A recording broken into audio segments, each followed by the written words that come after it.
में कुछ कर दिखाना है। आकाश की वो सीमा छूनी है जिसे छूने के विषय में आप कभी सोच भी नहीं सकते। तो अपने भीतर ये 3 गुण अर्जित कर लीजिए। पहला, अपने लक्ष्य को पाने की चाह, लगन। ये आपसे वो करवा सकता है जो आप कभी नहीं कर सकते। दूसरा, साहस, संकट उठाने की क्षमता। ये आपसे वो करवा सकता है जो आप करना चाहते हैं। और तीसरा है अनुभव। अनुभव आपको ये बताएगा कि आपको करना क्या चाहिए। तो जिसने चाह, साहस और अनुभव, इन 3 गुणों की तिकड़ी पाली, उनके लिए इस संसार में ऐसा कुछ भी नहीं जो वो ना पा सके। वो सदा प्रसन्नता से कहे राधे राधे। दीपक जलाने का कार्य कितना सुखमय होता है।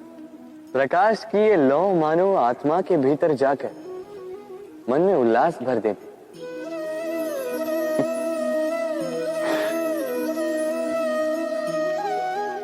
ये मैंने क्या कर दिया? मैंने इसे बुझा क्यों दिया, जबकि इसी से मैंने अन्य दियों को जलाया था। क्योंकि जब तक ये तीली अन्य बातियों को जला रही थी तब तक ये जल रही थी, किंतु जब इसने ऐसा करना छोड़ दिया, इसे स्वयं बुझना पड़ा। समझे? जीवन भी इसी प्रकार प्रकाश देने का नाम है। यदि जीवन में शुभ कर्म करोगे, परोपकार करोगे, किसी की सहायता करोगे, तो जीवित रहोगे। और जिस दिन ये करना बंद कर दिया,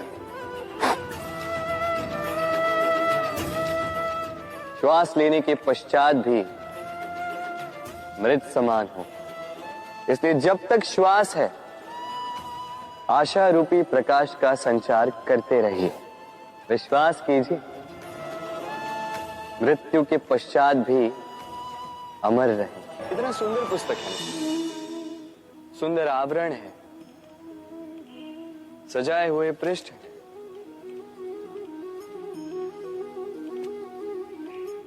किंतु क्या ये सत्य में अद्भुत पुस्तक कहलाने की पात्र है?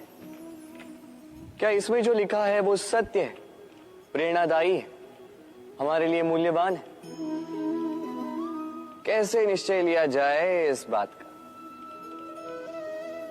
अब आप सोचेंगे कि सीधी सी बात है, आवरण को देख के पुस्तक की गुणवत्ता कैसे जानी जा सकती? इसके लिए तो आपको उसे पढ़ना होगा, उसे समझना होगा, समय देना होगा, है ना? बिल्कुल उचित सोच रहे हैं आप।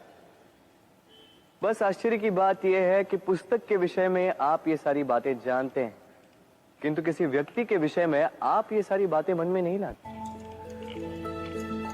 व्यक्ति का मूल्यांकन भी उसके वस्त्रों से, उसके शारीरिक रूप से या उसकी सुंदरता से नहीं किया जा सकता।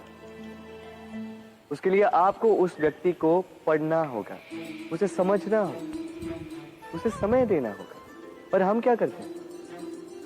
पहनावे, रंग, सुंदरता को देखकर आकर्षित हो जाते हैं, उसे प्रेम समझ बैठते हैं। और आए दिन कोई ना कोई ये कहते सुनाई देता है कि उसकी प्रेम कहानी सफल नहीं हो पाई।